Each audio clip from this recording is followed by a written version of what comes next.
Good evening all, and welcome. Before this video begins, I would just like to give a huge thank you and shout out to the incredible narrator and my great friend Mr. Ramsey, who has joined us on tonight's video. Please be sure to go over to his channel afterwards, check out his amazing volume of work, subscribe and show him some love. I'm sure you will really enjoy his content. But anyway, for now it's time to prepare for the walk in the woods. So get comfortable and let the darkness take control. I've told this story to a few of my friends, and many of them don't believe me. I'm gonna be honest, if someone would have told me this, and had I not experienced what I did, I wouldn't believe them either. This happened when I was in Girl Scouts a few years ago. My troop were camping near a Navajo reservation, and in the middle of the night, I needed to pee. And knowing that the toilets were a little far away, and me being quite lazy, I decided to just trot along to behind a bush and do my business there. So, off I went. I did my business, and certainly wasn't far from my tent, as it was on the edge. So, I started walking back, and that's when I see it. There's something in the moonlight. I can't quite make it out, but it does make me stop so that I can admire it. It's a strange shape. Is it a rock? I tilt my head, and that's when I see a gleam, a reflection from its eye. This thing is alive. It tilts this enormous dog-like head, and I stand there petrified. I look up and down, and there's barely enough light to make out some kind of strange, brown, doggish creature. Sort of like if you were to stretch a dog and have it stand on its hind legs. But these legs looked strong and muscular, and nothing like a dog's back legs. It stood there, and it looked at me. Then I looked at it. For a moment, I thought that this was going to be the end, and that that creature was going to take me away and swallow me whole. It looked like it could. It must have been at least 7 feet tall, and I'm quite a petite thing after all. But just before I managed to soil myself, the creature, whatever it was, made a mad dash and was gone. It was dark and I couldn't follow where it went, but I went back to my tent and passed out. I woke up in the morning and tried to pretend that what happened didn't happen. I ended up peeing myself in my sleeping bag from the fear, it seems, because I woke up soaking wet. That was unpleasant. Needless to say, I didn't have much fun at camp anymore, and I was always on edge. I never went back.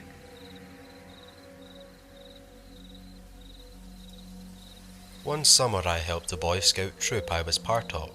I received my Eagle Award 2 years before, but wasn't particularly active afterwards. I liked camping and they needed a few leaders. And we took the troop down to Antietam National Battlefield.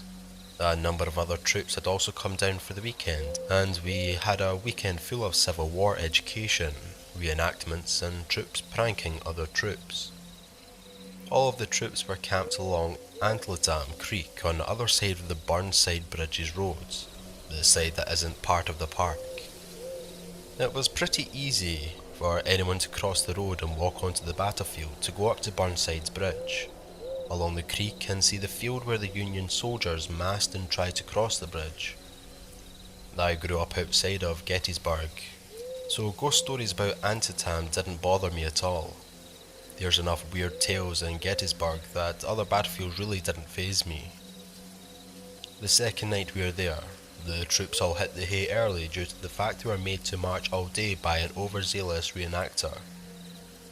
I took a walk over to the bridge right after dinner, and the sun was slowly sinking towards night. It was actually quite beautiful, seeing the field and the creek. I walked up to the bridge and started to walk across it, when I felt an excruciating sharp pain in my chest. I almost doubled over in pain and clenched my chest. I thought maybe I was having a heart attack, but both of my arms were fine and free to move. I put both hands on a part of the chest that hurt, and felt another sharp pain right below the top of my right shoulder, then the meaty part above your pecs, underneath your shoulder, and just in from your underarm. That pain came and knocked me down where I almost cracked my head open on the side of the stone bridge. I laid there, freaking out, and scrambled to my feet and booked it back to camp. I got back to camp and had another scoutmaster take a look at my chest, and I have 2 raised red lumps that under the skin you could see were turning into blood blisters. He asked me what I was doing, and I told him that it just happened when I was walking around the battlefield. Not once had I thought about any haunting or anything.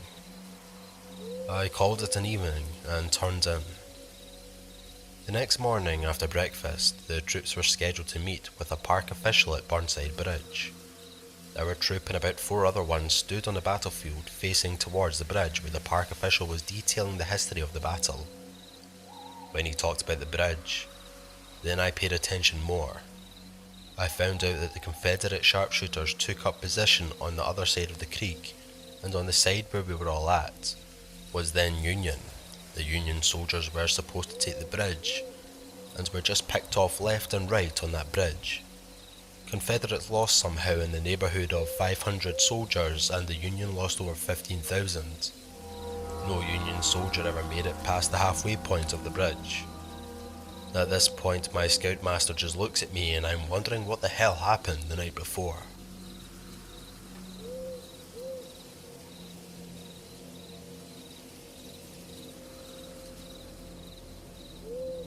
A couple of years ago, my brother bought a large piece of land out in the middle of nowhere, about 30 miles or so from cell phone reception. It's quiet, there is no light pollution, no paved roads, and not a lot of people around.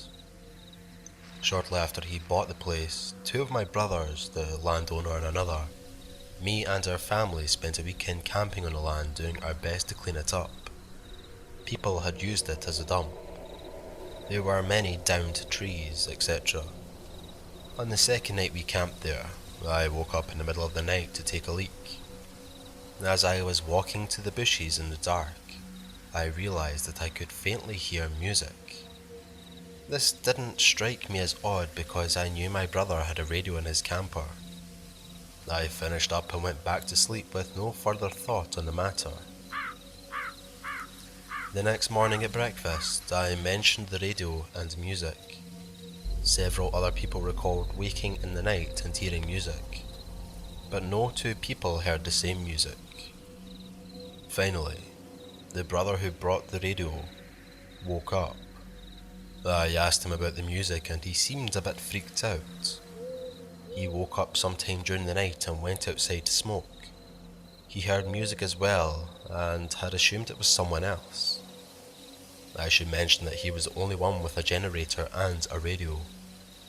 It wasn't his radio we heard. It wasn't anyone else's either.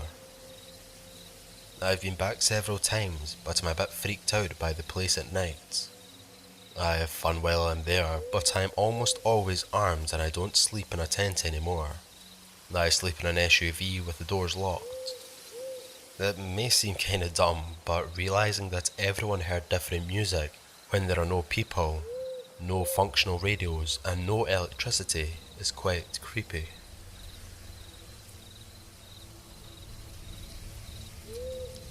It was a beautiful evening in spring, and I was out camping by myself. I was gathering some wood to stoke the fire. The sun was just starting to hit the horizon, and I was gathering my wood so that I could finish my fire and have enough wood for the night.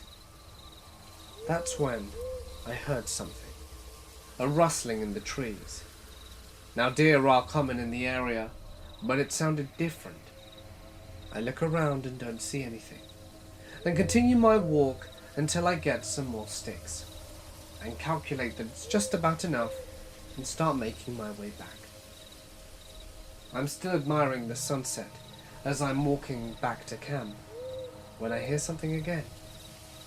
I look over my shoulder and I see something unprecedented. Standing there in the distance is a huge creature. I don't know if it noticed me, but it was walking away. Big shaggy fur covering its whole body. Humanoid and 100% terrifying. I stood there in awe as this beast lumbered away. I wasn't sure if I should get out my iPhone and take a picture, but it was quite a distance away. I ended up trying to snap some, but you can't really make out what it is, other than a brown fuzz in the distance. Not that it matters.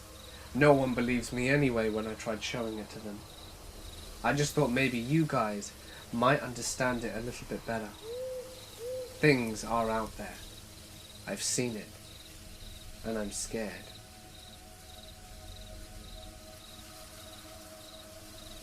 I went camping with a summer program when I was 16. 12 of the guys being managed by 4 adult men, and we were having a great time. S'mores, hot cocoa, campfire stories, the works. We all had to be in our tents and either sleeping or awake by 11. I was in a tent with 2 other guys, staying up late just talking. Typical teenage guy stuff. As one guy is talking, I start to hear heavy breathing nearby. Like someone has just been running and is out of breath.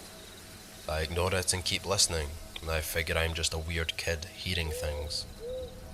Or that it's one of the guys in the next tent making noise while he's sleeping. Then we hear, "Please, help me," from outside. It didn't sound like anyone in the group, but sounded like an old man out of breath. We all went dead quiet and listened to the guy's breath. Then ask again with a whimper at the end. I don't know what possessed this guy near the front of his tent, but he turned on a flashlight and opened the inner flap, but kept the outer zipped and looked out. We see just a pair of bare, old, scabbed and pale legs standing there.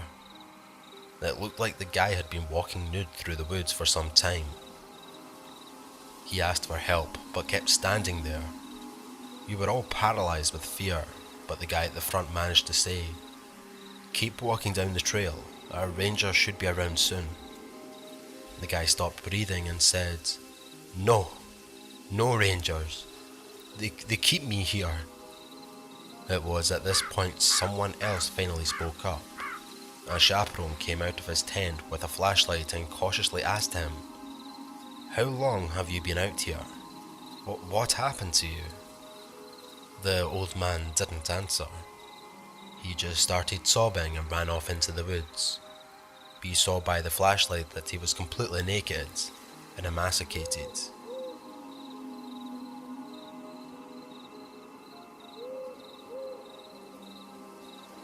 On a road trip with a friend, and we hiked into a trail in Colorado one evening to camp so we wouldn't have to pay for a campsite. Found a little clearing by the stream. My friend set up a tent while I decided to sleep under the stars. Right as we were getting ready to go to sleep, another woman showed up and pitched her tent in the clearing as well. I hadn't been feeling well that day, plus we had to hike in with all our stuff. So when I slept hard. Woke up to a ranger shaking me and asking if I saw where the bear went. Bear? What bear? Then I look up and see the woman's tent just shredded. Turns out she had left her food in her tent that night. We hung ours from a tree, and a curious bear came by at like 4 a.m. to have a snack. And tearing into her tent, it ended up breaking its claws across her forehead as well. She decided to get out of there, though why she didn't bother waking either me or my friend up to let us know about this, I don't know. Anyway, pretty freaky thing to wake up to. Just to clarify some points and answer some questions. Number 1, I have no idea how I slept through it. That's what made it even more confusing and freaky when I was woken up by the ranger. I was definitely really tired and, like I said, not feeling great, so I know I crashed hard. We were also by a creek, so there was definitely some white noise of the water flowing, and the woman was on the other side of the clearing, so she wasn't right next to us. But was she just amazingly calm in a situation? Was she freaking out in total silence? I don't know. She arrived pretty late in the evening and we didn't talk to her, so maybe that's why she just passed on by on her way out. But we were two other females camping out there with her, so I'd like to think if the roles were reversed, I would have woken my camping neighbours up, or asked them for help. Number 2, I wouldn't call it a bear attack, more like the bear smelled something yummy in that tent, and upon cursory examination of the object blocking said bear from the yummy smell, I realised that it quite easily bypassed this object with its claws. So I don't think it was like, roar, kill this tent and all the occupants right now so I can get to this food. More like, hey, something smells good in here, and my claws get through this thing just fine. Let me scratch a bit more and make it so I can get in. And in the process of getting in there, the claws also scratched the woman's forehead. Number 3, I know the claws raked her forehead because the ranger told us. She was totally fine. He said he just needed a pretty big bandage, and she actually drove to the trailhead with the ranger to show him the right trail, but she didn't want to hike all the way back to the clearing. Number 4, yes, camping in bear country. If you can't, number 1, put your food in a bear box at an established campground. Number 2, put your food in a bear canister, often used by backpackers. Or number 3, put your food in the car in places where bears haven't learned how to peel back car doors like a can opener. For example, don't put your food in your car. Then you want to hang your food from a tree. You hang it far enough away from the truck on a thin enough branch that the bear won't be able to climb to it, and far enough off the ground that the bear can't reach it by standing on their hind legs. If you get a bear on a unicycle or stilts coming through your camp, all bets are off. My friend Alfie has a grandmother who owns a lot of land. It was on this land that she used to let us camp some evenings. We wouldn't be that far from her house, so we took our gear and 6 of us went camping in the woods. It was still quite light out, probably around 6, and wanting to play, we decided that we were going to play hide and seek in the woods. I was the first one who had to do the seeking, and we decided that we were going to make the camp spot the base, and the people who made it back would have the privilege of hiding again next round. So off they went, and I counted to 100 before I started looking around. They were easy enough to find. There weren't that many spots to hide in the woods, but we all had a good laugh. When it was my turn to run, I tried to find somewhere quite remote and out the way. I was still running after he'd counted to 100, and that's when I tripped on something unexpected in the ground. It appeared that someone had covered this area of ground with a net, one of those army nets, I don't know what they're called, but he'd covered the ground with one, and so I started moving the netting, and underneath was a duffel bag. I was a bit confused what this was doing here, but curiosity overrode me playing the game, and I saw the zip and started pulling at it. It reached the bottom, and with trepidation did I pull apart the bag and see what was inside. You wouldn't believe it if I told you. A collection of knives, rope, duct tape, zip ties, 5 grand in cash, and keys. Lots of keys. I'm pretty sure I had found a murder kit. When my friend Zach approached me and told me that I was caught, I just told him to look at this bag I found. We were both in awe and horrified. The game ended quickly. We went back to the camp and discussed what to do. There were 5 of us, and there was 5 grand, and we were 17-year-old boys. So what do you know? We decided to pretend that that money was never there, and pocketed a grand each. Safe to say the secret didn't stay secret for long, because our parents found out that we were spending a hell of a lot of money on random stuff, and they hadn't given us the money, and started to ask questions. But that came after. Point being that we decided to show up at his grandmother's house with the bag. She had a look of horror on her face and called the police. They came out, inspected the area, and took the bag, and asked one important question. Was there anything else in the bag? We all shook our heads and said that the contents were complete. I feel bad now. I think we should have owned up and said that the money was in there. But being greedy little teenagers, we really weren't thinking about that. Only now do I see the errors of my ways 10 years later. Nonetheless, we handed the bag over and the police took it away, and nothing ever came of it.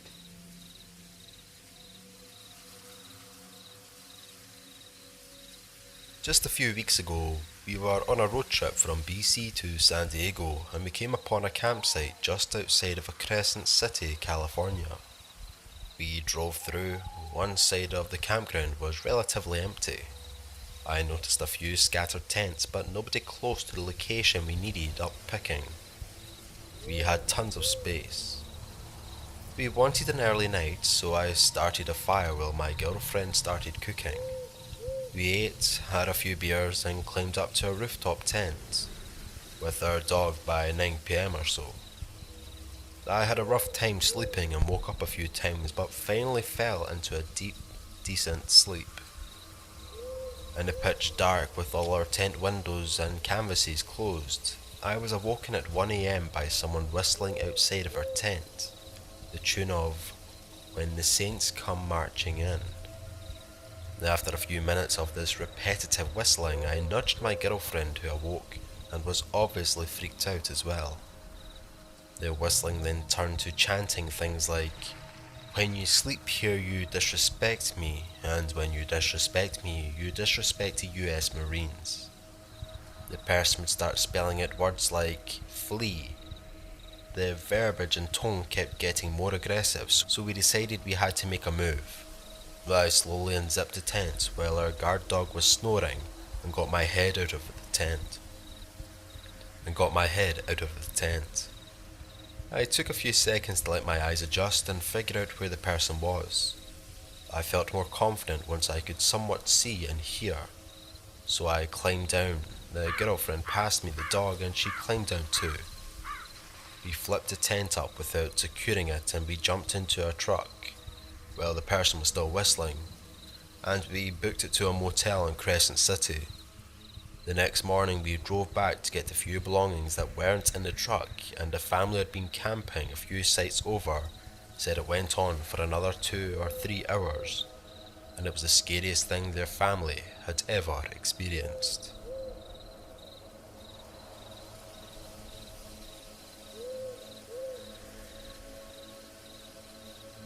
When I was young, from age 5 to 11, my dad lived in an old log cabin about 15 miles west of Sheridan, in the foothills of the Bighorn Mountains. Every summer when I was visiting, we would go up into the mountains backpacking and fishing for 2 days every weekend. We would park the truck, hike into a remote area fishing for trout along the way, and make camp wherever we ended up. We encountered a number of strange and creepy things and got into some scary situations with wildlife, but the one that sticks with me the most was an ancient abandoned camp we found. We were hiking down a very steep slope to get to an area of a creek that had been dammed up by beavers, hoping to catch some big trout. I had climbed out on a rock ledge and was looking for a way down when I saw the stock and action of an old rusty rifle sticking out of a tree, where the tree had grown around the barrel years before.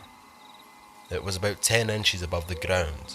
Dad and I climbed down to check it out, and we found a small cave at the base of the rock formation, only about 12 inches deep, which would make a nice natural shelter, but a really terrible place to set up a long-term camp. Inside we found a bunch of really old stuff. 3 heavy gauge unopened cans of food, an old cast iron pot that had holes rusted all the way through it, a crusty old saddle and burdle set, and a very deteriorated heavy wool blanket rolled up and tied with a leather belt. When we unwrapped the blanket, we found several personal items including a rusty old cap and ball-black powder revolver, a leather satchel with lead pistol shots, a powder horn with no black powder in it, tarnished old cartridges, presumably for the rifle in the tree, a straight razor, and most unsettling was a shirt with holes in it and over half of it stained with dried blood. As we stood there thinking about what all this meant, it occurred to me how remote this place was, even at that time. It was July of 1985, and the fact that whoever owned that shirt had been very seriously injured, stuck on a steep slope in the middle of absolutely nowhere, I got serious chills down my spine. The only thing that somewhat dated this fateful campsite was the pistol and the rifle, both of which were made sometime in the 1870s according to my father. There's no way to ever know what happened to the man who owned all this stuff, but the fact that he or someone he knew was obviously shot twice with either a gun or arrows, and all his belongings were sitting right where he left them, possibly 100 years ago. It was highly unlikely he left the area alive. Discovering what amounts to a 100-year-old crime scene in a very remote wilderness kinda gave me the creeps. But mostly, it just made me sad to know that how hopeless and alone this guy must have felt when he died.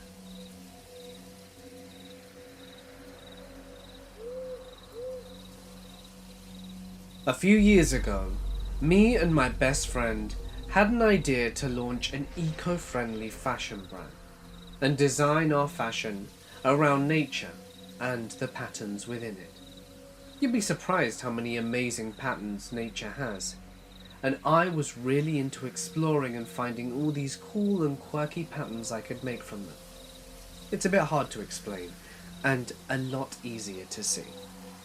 Point being, we were in this really hippie phase in our lives, and we thought it would be a good business. She and I both invested all of our savings into it, and after a few months, we're still not really making anywhere near the returns we were hoping for. After an argument, and me having a creative drought, I decided to go back to my roots, to try and go back to nature, and hopefully find some more successful patterns, and ultimately, inspiration. So, I took my pencils, my pens, and my little sketchbook with me to go camping. I didn't go particularly far. I knew the place I was camping quite well. And after being there for a few days, I started exploring more and trying to find nicer and interesting patterns. Stuff like the bark from trees, certain types of leaves, the way that grass can grow and flow. It was all very pretty. And it was on one of these occasions that something had caught my eye. It was a mushroom growing behind a fallen tree. The thing is, this mushroom was beautiful, but it was very near a pitfall, and I saw that if I were to fall down this ditch, I would be in trouble. However, the slope looked sturdy enough, despite the fact that it was covered in foliage that had fallen. So, I put my feet there tentatively, making sure it could hold my weight. Sure enough, it did. And so I sat myself comfortably and got up my pencil and started sketching this epic toadstool. I think I did it justice, and just as I was getting up, I lost my balance, and the worst happened. I fell, and I tumbled straight down the cliffside. It was a lot larger fall than I had thought, and I smashed my head on the way down. When I woke up, it was nightfall, or dusk, because there was still a tinge of light in the sky, and my whole body was aching in pain. I looked around me, and there was no one. I tried screaming for help, but my cries were feeble, and my voice was broken. I inspected my body for damage, and although I was full of cuts and bruises and didn't have anything that serious, I felt like my back had snapped. It was in so much pain. and finding it hard to find the words to even begin to describe the pain my back was in. And so I tried dragging myself, having no idea where I was or where I was going to. I ended up passing out from the pain and woke up again a little bit later into the night, fearful that I was going to die. For those of you wondering why didn't I check my phone had been launched from my pocket, stupid baggy pockets, and was nowhere to be found. My visibility was severely compromised, and I could hardly get back on my feet without collapsing. When I woke up in the morning after passing out again, I gathered enough strength to pull myself, and I somehow managed to scream. Within about half an hour, someone stumbled upon me. They were kind enough to drive me back and took me to a hospital. I was checked out and within about 4 days discharged, having lots of drugs put into my system in order to cope with the severe back pain. I had done a fair amount of damage. Even though that was incredibly traumatizing, for me, the worst part was not finding the notebook. I tried going back a few months later, but of course, it was gone. Me and my friend ended up disbanding the business, which was a shame. I think it had potential.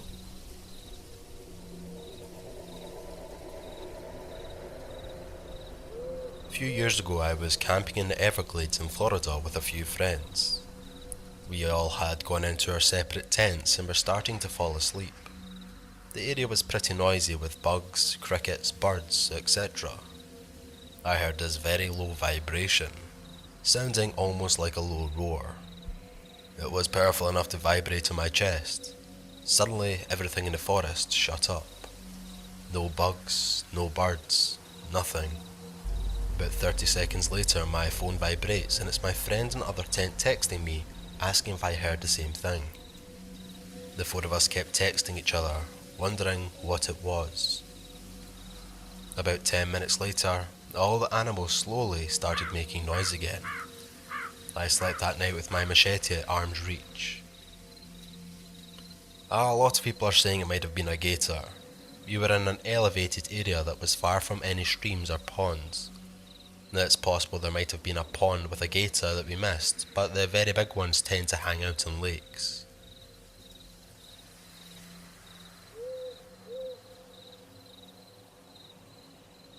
We had 2 tents next to each other, about 5 feet apart, in the middle of the mountains. I have my 3 little brothers in one tent and me and my girlfriend in the other. It's night time and we have just put the fire out, so it is dark. Everyone is in their respective tents snoozing off into dreamland. About an hour later, I am the only one awake. Suddenly I hear soft, human-like footsteps circling our tents, over and over. Confused, I ask who's there with no response. The footsteps continue, so I step outside. No one. Footsteps stop. I go back into my tent. Footsteps start again. I make my presence known and go back out, but there's no one. Footsteps stop. Of course, I check on my brothers, but they are soundly asleep. I repeat the same process about 4 or 5 times, believe it or not. The footsteps always stop.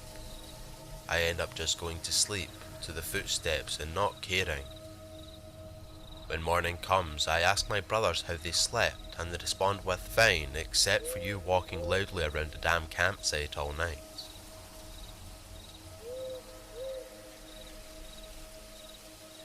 Me and my husband were camping. It was our first time camping in a while, and we were just trying to take it easy and get out of the monotony of work for a few days. I wake up in the middle of the night because I need to pee, and just as I'm squatting down doing my business, do I hear a woman shriek. Now I know some of you will say it's probably wildlife, but hear me out. This was a woman. I think that someone's in trouble, and start to make my way back to camp with my eyes and ears peeled. just as I'm about to get into my tent, do I hear someone whisper, "You don't want to go back in there." I look around and hear the scream one more time, but this time it was coming from right behind me. I turn my head around and no one's there, and I dive back into my tent, absolutely terrified. I am sweating in cold sweats, and I have no idea what has just happened. I tuck myself back into the sleeping bag, with my eyes wider than they've been all day, and try and force myself to sleep. It takes hours, but eventually I do doze off. I never told my husband what happened, but a few years after, when we were having a conversation with a few friends, did they tell us the local urban legends that the forest we stayed at was haunted. I never told anyone my experience until today, and I planned on keeping it that way to try and not sound insane. But seriously, something screamed in my ear, and I don't think I'll ever forget that until the day I die. My pops and I are avid campers. Not professionals anymore, but my dad used to be a wilderness guide for kids. We typically prefer the eastern, western Sierras, and they have a great car camping spots next to lakes and a lot of great trails. Last summer we decided to go up for a 2-night stay and do some hiking. The campground was pretty full, not unusual for the summer, but we were lucky enough, I thought at the time, to find a pretty secluded site and we set up our tents. First night was normal, little bit activity, but we're used to that. The second night, I crawl into my backpacking tent, head and toes hit both ends because it's very small, and I pass out cold, until about 3 AM, when I wake up to the sound of footsteps. My dad is a diabetic and used to get up to pee around 3 to 4 times a night, and the sounds are definitely footprints, but they're coming from the wrong direction.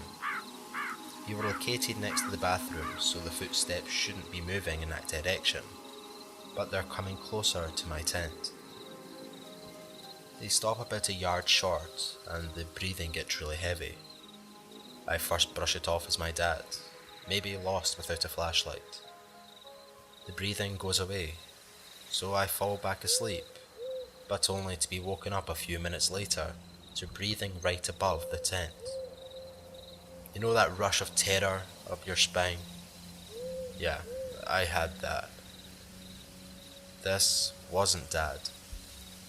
I laid perfectly still, but the footprints continued to circle the tent. I had the rainfee on, so I couldn't see through the roof. It was a new moon and pitch black. Now I convinced myself, a heavy sleeper, that I'm dreaming. Just as that thought runs through my head, I feel a single finger run the length of my foot through the tent. Real, slow and methodical. Now I figure, I had to be dreaming because my foot is in my sleeping bag, and I couldn't possibly feel that. But that comfort disappeared quickly when I realized, using the small ambient light available, that my floor was bare and out of the bag. I laid frozen as whatever it was stroked my foot for a minute or two, gave a few more laboured breaths, and then just stood above my tent for what felt like an eternity before disappearing. I stayed up all night. In the morning, I heard my dad get out of his tent. I bolted up and met him by the fire. He looked me in the eye and asked if I had gotten up the night before. I asked him the same, and he said that he had around 2 AM because he thought someone was going through our stuff. As I told him my story, we noticed our gear had been neatly rearranged on the table. Every item. Nothing taken. Footprints in a perfect circle around my tent. We still can't even talk about it.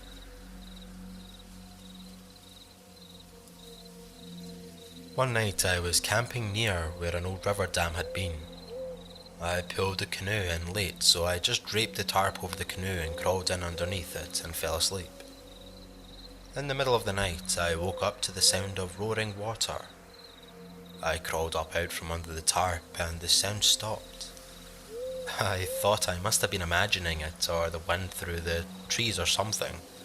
I crawled back under the tarp and the sound started again. This time, when I crawled out, it didn't stop. The sound got louder and louder. I realised that it sounded like water ripping through the woods. Even the dogs had their hair on end. I quick pulled the tarp off the canoe and dragged it up to the top of the ridge and waited to see what was making that noise. Then I heard the voices. Men yelling and a dull thumping noise. I huddled down next to the boat, pulled the dogs close and waited for the sun to come up to find out what was happening. Morning came and there was nothing to see. To this day I don't know what it was, but I have my ideas. I will not camp there ever again. I was told that the land remembers, and that's fine. I just don't need to be there when it's remembering.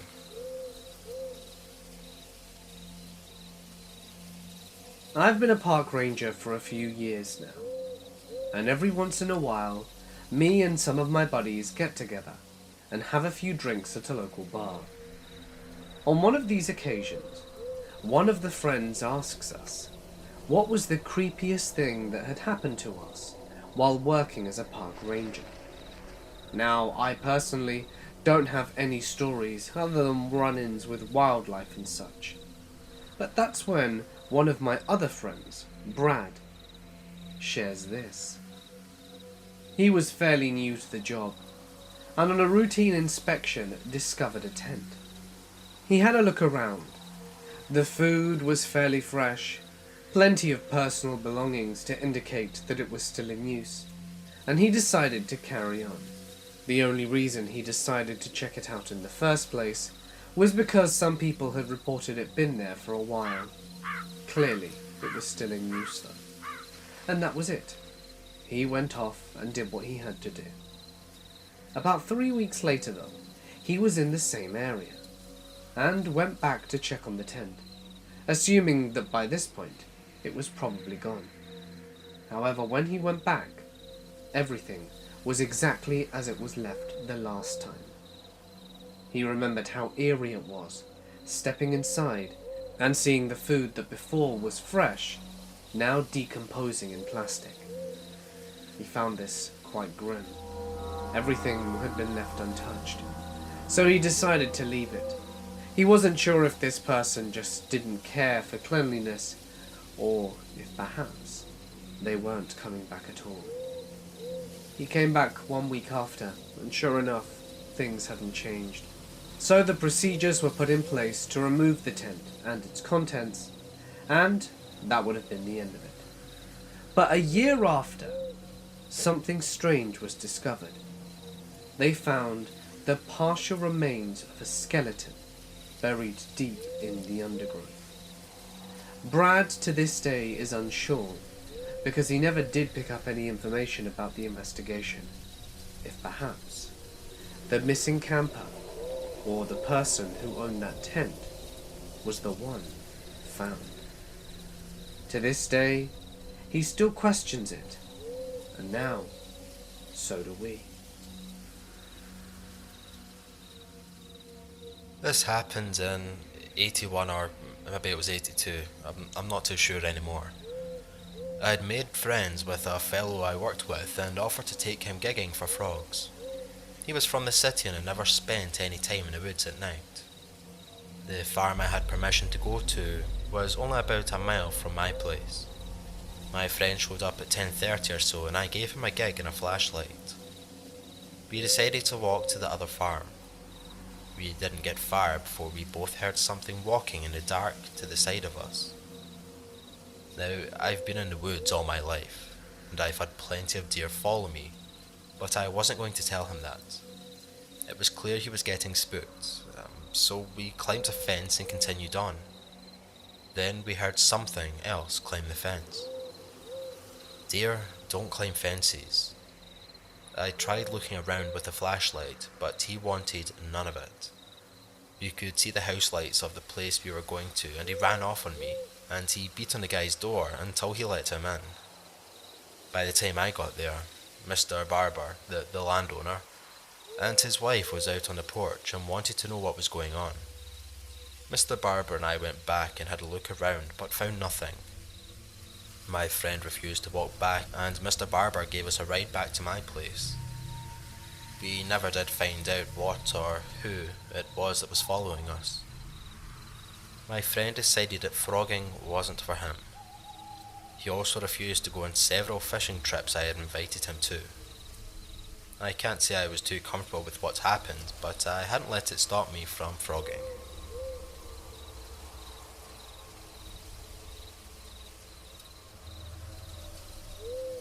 While backpacking the Alpacian Trail in northern PA, a friend and I just finished hiking up a very large hill and were ready for lunch. We had planned on eating at a shelter that was another 2 miles down and up another hill. After some discussion, we decided to eat at the shelter as there would be more water. Well, as we arrive at the shelter, we come across who we initially think is another hiker. But no, this guy was just carrying an old school backpack and was digging for crumbs out of the bottom of the Fritos bag. So he seemed out of place. We asked if he was backpacking or day hiking. Never making eye contact, he mutters out, "Backpacking." We then asked if he was section hiking or through hiking, as in doing the entire trail. He looks at us with this weird look and says, I'm just hiking through. After a little bit of talking and avoiding all of our questions, he just quickly said, I gotta go. As he packed his bag, we asked what his trail name was so we could look out for him on logbooks. He clearly had no idea what we were talking about. And this struck us as odd because anyone that hikes knows what a trail name is, and usually has one they go by. After sort of explaining what he meant, he said, "Oh right, it's Hatchet," which was obviously a load of crap because the guy was holding a pickaxe in his hand when he said this. Well, we continued hiking and we reached our camping spot. We got settled for the night when I was awoken by Hatchet rustling through my backpack. Now, my friend and I both use hammocks, and I had my backpack wrapped around the tree my hammock was hanging on, so he ended up shaking my entire hammock. I screamed, "Hey!" and he looked at my hammock, stared right at me for a good second, then bottled. By the time I got out of my hammock, he was nowhere to be seen. Turned out he had stole a pack of tuna from my bag and a couple of granola bars from my buddies. Never saw him again. The weird part was, we got back into town and ate lunch at a diner. Turns out old Hatchet was on the run. There was a wanted poster hanging up on the door. Turns out 2 weeks prior he had mugged a couple of people, leaving one guy pretty bloody. The whole thing was pretty freaky. We gave our statements to the police but never heard if they caught him or not.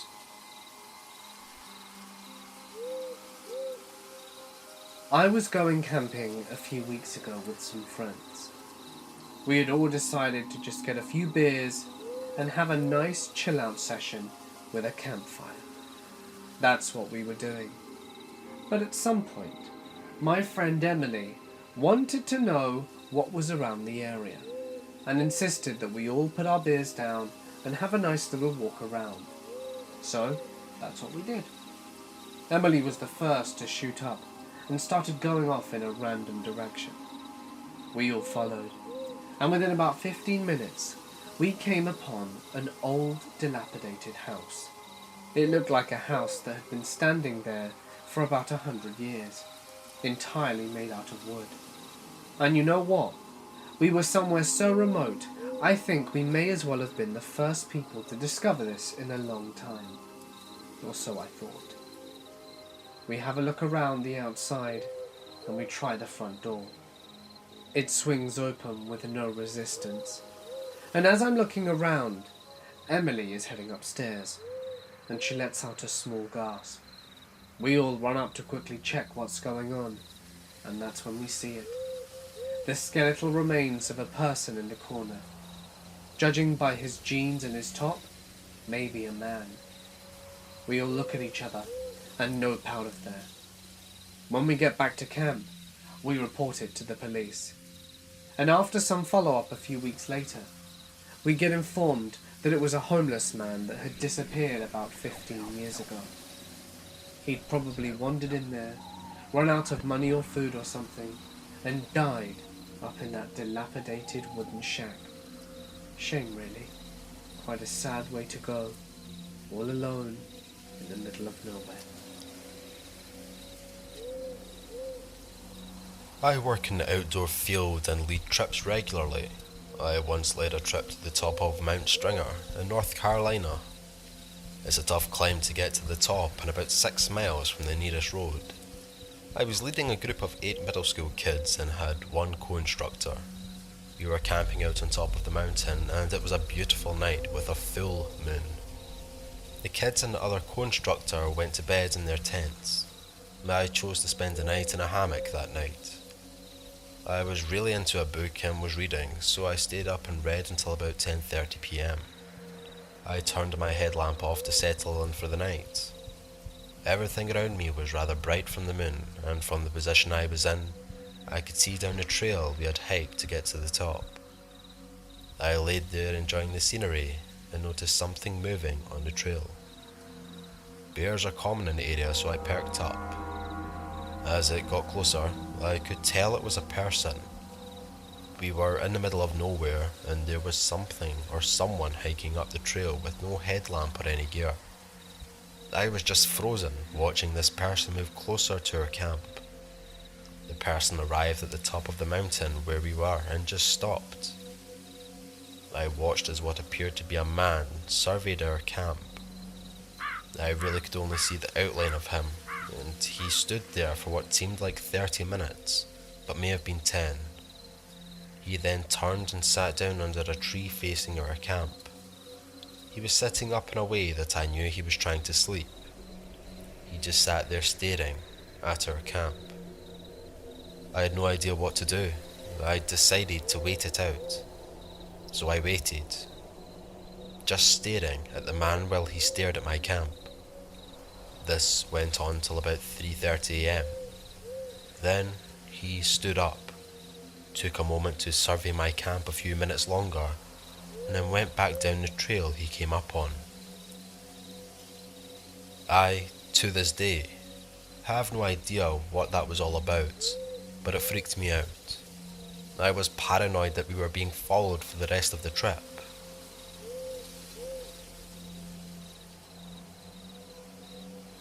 I need to give you a bit of background information so that you can understand this fully. I was 22 at the time. Me and my boyfriend had been together for 7 years. He was my first ever boyfriend. We had started going out when we were still in school and had stayed together that whole time. I never went to college and neither did he. We both just got regular jobs so that we could be together and closer. We even had a young daughter together. She was 3. Part of me thought that that was the only reason he stayed, because of Nancy. Anyway, my mum agreed to look after Nancy for the weekend, so that me and him could go camping. Camping wasn't my break of choice, but there you go. He really wanted to be in tune with nature, and said that we would have a great time. Now, something else I need to mention is that me and my boyfriend had been on the rocks for a while. We weren't living together, and we thought that this could help strengthen our relationship, which we desperately wanted to do as we had a daughter together. So, I agreed, and off we went. He took us to a nice remote camping spot in the middle of nowhere. I can only imagine why he wanted to pick somewhere so remote, and I don't think there's any prizes for guessing here. The first night was nice. We were having a really nice time. He bought champagne, grapes, and really made me feel special. Saturday morning we woke up, and somehow we got into an argument, and he refused to talk to me for a few hours. So I ignored him and read my book on a tree. Last he decided to stomp around and look on his phone. When his phone finally depleted of battery, he started trying to argue again, at which point I'd had enough of his juvenile bullshit. This tiny argue escalated, and we said a lot of mean things. Basically, it was the end of our relationship, and it was in the worst possible way. He also confessed something to me, which I had only suspected before, but now, since this was the end of all arguments, he decided to just spew it over me. He had cheated on me not once, but twice, with 2 of my best friends. What a kick in the ovaries. And so with that, I decided I had had enough of his bullshit. I told him that was it. It was over, and that I never wanted to see him again, and that he could never see his daughter again. Okay, of course he did get to see her, but I was pissed. I grabbed my shit, put it in a small bag, and ran off into the woods. Now, this is where I made my first mistake, because I had literally no idea where I was or where I was going. He drove us here in his car, and this was his tent. I was genuinely clueless. I'd never even camped before. I just ran and ran and ran, and was crying my eyes out, stopping occasionally to wipe my tears, and just carried on running, thinking that perhaps he was going to chase after me, and desperate to ensure that did not happen. When I'd walked for about an hour, I then realized I was well and lost, but in my humble mind, thought that I knew the way back if I needed to go.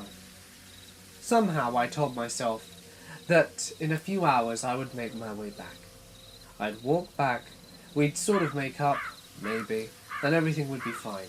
Or worst comes to worst, insist that he drive me back. And that's what I tried to do. Only, when I got back to the location which was where we were camping, he was gone. How did I know it was where we were? Well, it was because we had a little fire pit, and the embers were still there. I remember making a little spot for us to go to the toilet, and sure enough, that was there as well. He just packed up and left without me.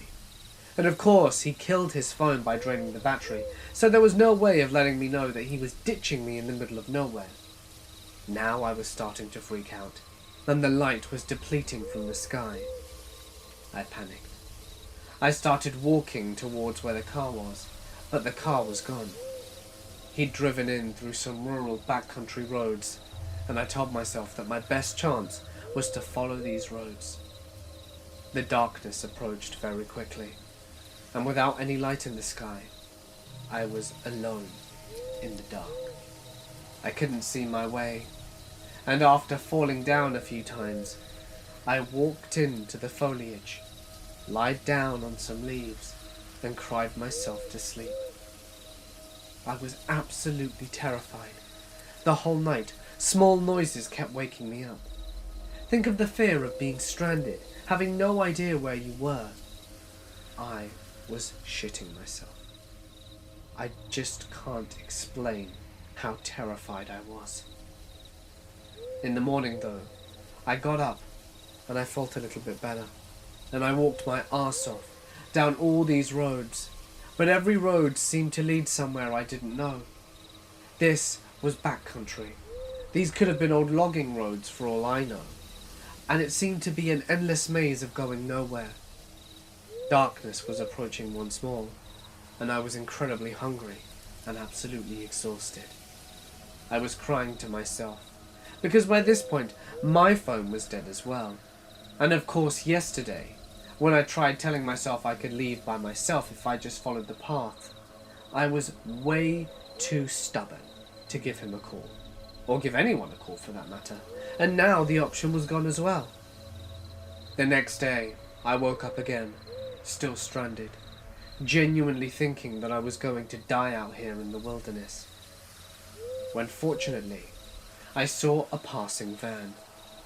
I ran into the middle of the road and flagged it down, and there was a nice family in there, and I asked them if they could take me to civilization. They told me that they were driving in to do some camping for the week, and I asked them how far away I was from civilization, and explained that my boyfriend had left me here 2 nights ago and that I was lost, alone, and really needed to get home.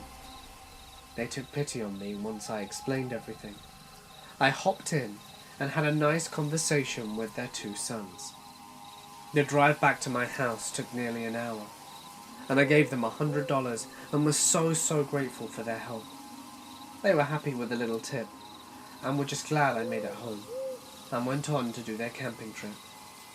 Needless to say, I have never forgiven him. He does get to see his daughter on alternate weekends, but Christ, I can't believe he would do that. For all he knew, I could have died out there. Would he have gone back for me, I wonder? He says he would, but I will never know.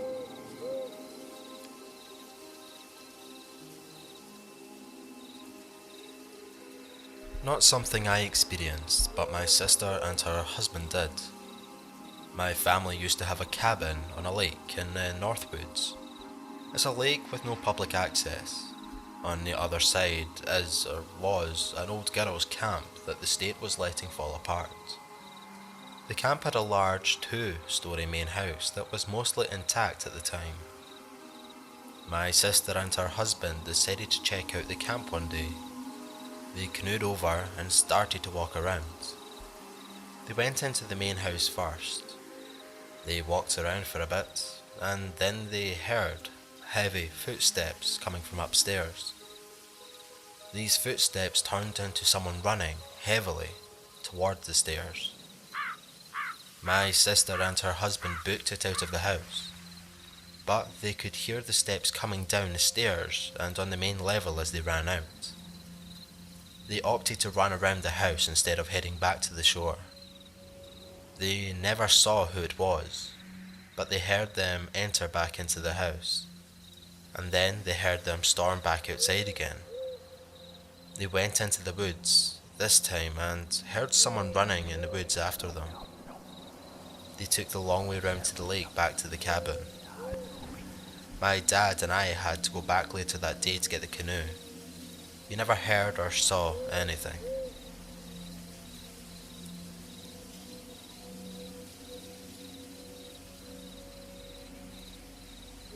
I was camping at the base of Tijeras Peak in Colorado near the lake that sits at its feet. I am about to fall asleep when I hear something walking outside of our tent. The sound of small twigs snapping underfoot. It is slow and careful sounding. I start to think and hope that it's just a deer or something wild. I'd much rather it be an animal than a human, because a human slowly walking around our tent in the middle of the night is probably up to no good. My ice axe is just outside the tent, so I think I'd try to slowly unzip the tent and grab the axe. Then the thing, it starts making noises. It stops moving. Maybe 5 feet from our tent, and it starts breathing heavy and then scraping on something just outside of the tent. Suddenly it stops. Again, and maybe 20 seconds later, it makes another odd sound. Kind of like a person with hoarse vocal cords trying to say, "Ha," but more forceful. The whoop doesn't sound like an owl, it honestly sounds human. I quickly unzip the tent and grab our ice axes, and I'm ready to start swinging. I'm too chicken to jump out of the tent, so I just lay there clutching my axe. The thing finally walks away, and I'm so tired from hiking all day that I fall asleep shortly after. The next morning we get up and survey the area, finding that the stump a few feet from our tent had been gnawed or scratched on pretty significantly. There weren't any large hoof or footprints around the camp, so to this day I wish I had have jumped out and shined my light around to see what it was.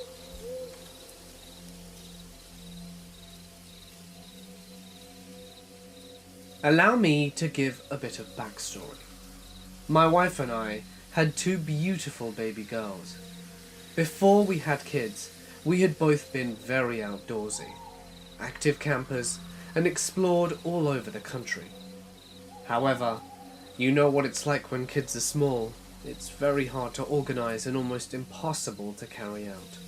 But we felt our girls were old enough and decided to get a big 4-person tent and share this experience that we loved so dearly with them. They weren't too thrilled with camping, to be honest, but if I recall back to my own youth, neither was I. After a few days though, they got used to it and started to see the fun in all of this. It was on one of our last nights that this experience occurred. The girls had already gone to sleep in their tents, and me and my wife were just outside by the fire, having general chit-chat time. We look at our watches and decide that it is indeed time for bed, as the girls, still being quite young, have a tendency to wake up early. And I don't feel like it's a good idea to let them be unsupervised at such a young age, outside in the middle of nowhere. So, back into the tent we go. For some reason that night, I had trouble sleeping. It was one of those nights that when you go to bed when you're not sleepy, and the sleep doesn't quite grip you. I was tossing and turning, and I just couldn't do anything. So, I pulled my Kindle out and started to read, on the lowest brightness setting. I was trying very hard to focus on my book, but something was wrong. Something was nagging at me, and I couldn't make out what it was. After a few unsuccessful pages, which I had to keep rereading, did I hear something?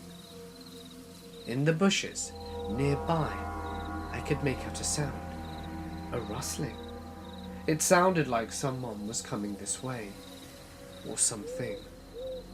I lowered my Kindle, and then shut it off completely so that no light would illuminate our tent. The embers of the fire might have still been going, but I was hoping that it would be enough so that they wouldn't see us, who or whatever they were. Just to give you a bit more info, we were in quite a remote part of this area, and there shouldn't have been anyone else around, at least not in my books. Why would anyone go stalking around in the middle of the night? I was thinking all of these things when a flashlight was pointed straight at the tent. The girls didn't see a thing. They were all passed out. And I saw the flashlight and nearly crapped myself. Who was this? I then heard the rustling. The person, it was definitely a person, was now walking quickly and with purpose towards the tent. I started to freak out. So, I quickly made my way out of my sleeping bag and towards the entrance of the tent, just waiting. It was then that I heard the person walk around the tent. The flashlight was no longer on. They were contemplating what to do. It felt like hours. I was frozen there in terror, worried that something was going to happen, that the person was going to bust in. I had forgotten my gun in the trunk of my car. A tactical decision, my wife said, to leave it, and that we would be fine, and I felt like a moron. I sat there, eerily quiet, hearing the leaves crunch underneath this guy's boots, when all of a sudden, I hear the tent zipper slowly start to descend. It was fight or flight, and when the tent was open enough, I lunged out and threw him to the ground. I managed to do it a lot better than I thought in my mind, and that's when he pulled a knife on me. We stood there in the darkness, me in a sort of attack stance, and he with a knife, neither of us moving. He didn't give any reason or explanation, and I didn't give any words either. In a dead stare-off, he looked at me one final time, and just turned around and walked away. I don't know what all of that was about, but it left me absolutely terrified for the entire night. I found more logs, stoked the fire, and sat there rocking back and forth, making sure that he wouldn't come back, with a stick as my only defense. In the morning, I tried to be cool, but after breakfast I had to spill it to my wife. and I wasn't keeping it together. We ended up packing up camp pretty quickly, made our way back to the car, and she drove home as I passed out.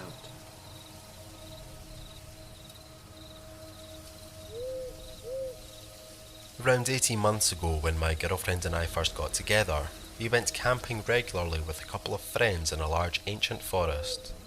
We would go in, set the tent up in the light, have a barbecue and some beers, then sleep well, our friends would. We went several weeks running, same routine, different friends each time, until one night we decided to leave the tent and return later so we would get some more supplies. We returned to the tent at dusk, but found a stick figure made from twigs at the entrance of the tent.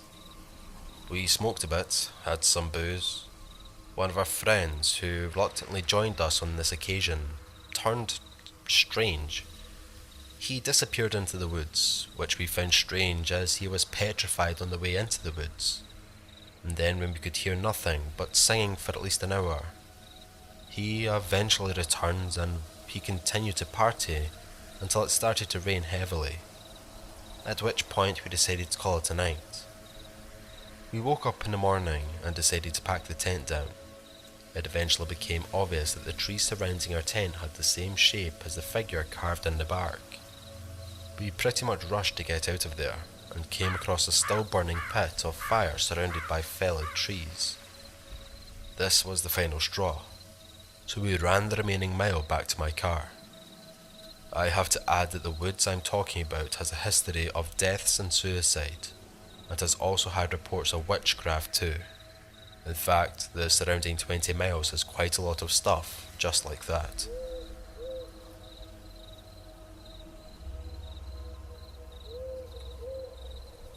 Just after finishing our GCSEs, a group of friends and I went camping. The weather was naff, and on the whole huge campground there was pretty much just us and a group of Irish scouts. So we all ended up hanging out together along the youngish guys who ran all the activities on the site. Technically any activities had to be booked and paid for in advance, but these guys were bored so they let us do anything that didn't involve expensive equipment for free. On our last night they took us on the pathetically unscary ghost walk. It was so woozy that we took over in the end and started telling them creepy stories.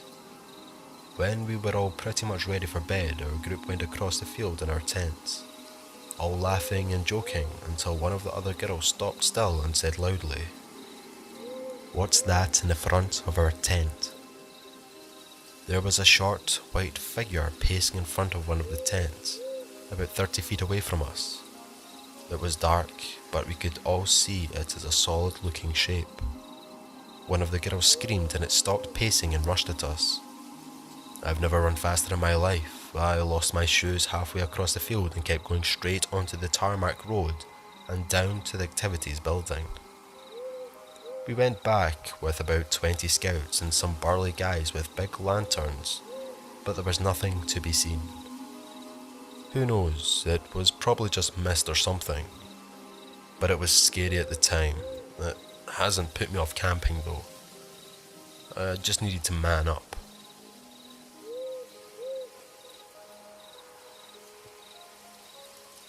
I was in my tent and it was the middle of the night, perhaps 1 AM, and I'd woken up to go pee, just like normal.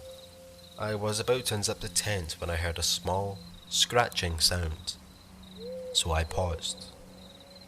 It was a slow, deliberate, crunchy digging sound.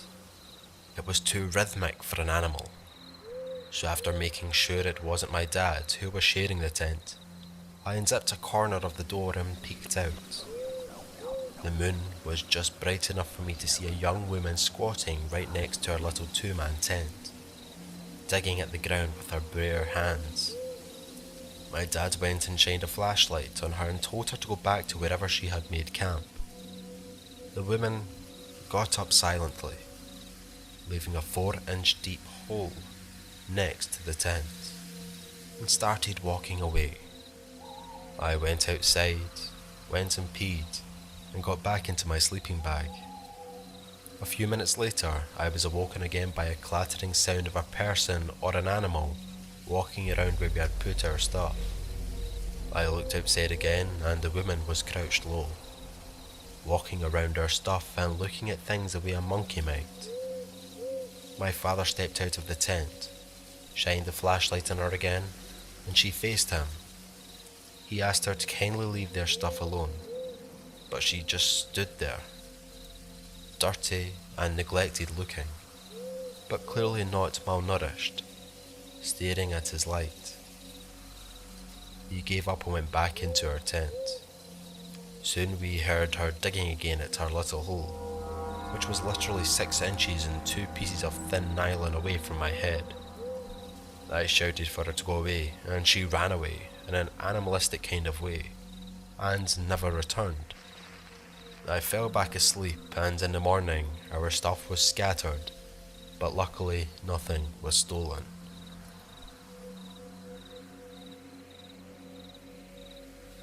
I hate camping. I've always hated camping. I've been 3 times and each and every one of them has been worse than the last. The last occasion, though, made me quit for good. And there's nothing my girlfriend can do that will ever make me change my mind. We were camping with her parents, something that I tried to get out of desperately. I even bought concert tickets to a gig in another city to try and convince her that this was infinitely more important. But, in her world, family comes first. So fine. I mean, it does in mine too, but when it comes to camping, everything else comes first. She, however, didn't see it that way. She'd been camping since she was a little girl, which makes her enthusiasm far more understandable. I mean, who doesn't like dirt, bugs, and leaves all over you at all times? The risk of being stabbed in the dark by people you don't know, and having to share a toilet with Mother Nature. It is beyond me. But I went along with it, like a good boyfriend, and we did the camping thing. On our very first night, did something extremely creepy happen. We were supposed to camp for 3 days. Needless to say, we only camped for the night. So, the fire had gone out, and we were all in our tents. I didn't get the privilege of sharing a tent with my girlfriend because her parents are quite strict. And so I'm there just playing my DS and trying to fall asleep, when all of a sudden I hear someone walking around. I don't know who it is, but my girlfriend is a prankster, and I assumed that it could be her. Maybe she was playing a practical joke on me. Maybe she was going to sneak in and give me a goodnight hug before bed. I don't know, but I'm feeling relatively safe at this point and try not to think too much into it. I mean, there are 4 of us here after all. So like I say, I try and ignore it. When all of a sudden, there's a gunshot, and the bullet goes right through my tent. If I had had my head just slightly higher than where it was, I think I would have been killed. I look in absolute horror and hear people running around still. I don't move, and after a few minutes of silence, I dart out and inspect the damage. With the campfire still going strong, it's very clear to see where the bullet entered and left, and the people that made the sound and probably shot the gun were long gone. Their parents come out as well, and we all inspect. Safe to say we packed up and left. I don't think I'm ever going to go camping again. I don't know who those people were. None of us caught a glimpse of them, and if we called the police, what would they do? I just hope they were idiots playing around that got lucky and didn't hurt anyone, instead of people out to get me. Or us.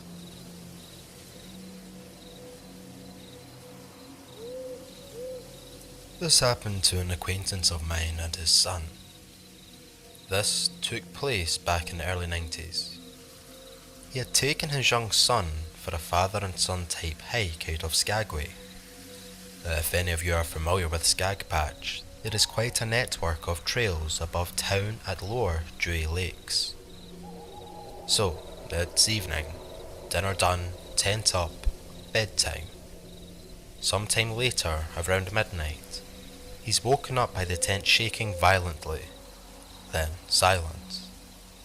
Then again. Keep in mind it's late August and pitch black.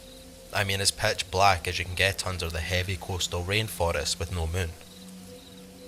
This shaking kept up for over an hour. He had no idea what it was. He went out with his headlamp, yelled, and heard nothing. Would go back in the tent, then it would start up again. He could hear footsteps whenever it happened. He was pretty shaken up by the next morning, as you could probably imagine. He reported it to troopers, and the only thing they could come up with was someone with a night vision set up, messing around, or something else.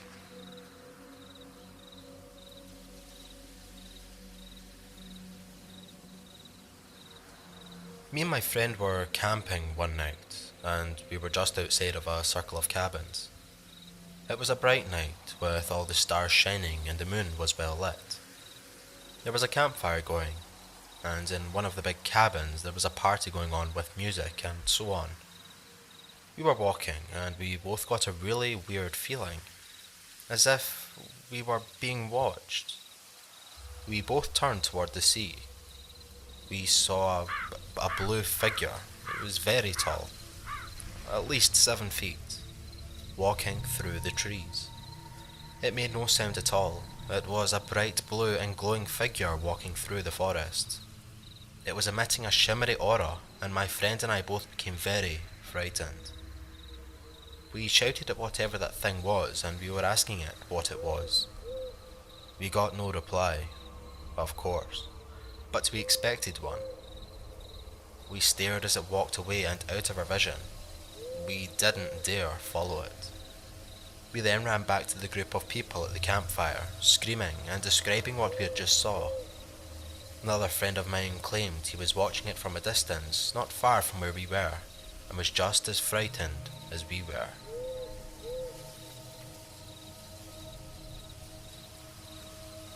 Hey guys, it's Mort here, and thank you so much for listening. First and foremost, I would like to give a huge thank you to my good friend Mr. Ramsey for joining me in this video. It has been an absolute pleasure to have you on, my friend. And to everyone listening, please go over and check out his collection of amazing work. The description's on screen soon, and in the description we'll send you to his channel. Please be sure to subscribe, send him some love, because he really does deserve it. I hope you will at least give him a chance to impress you, as he has already impressed me.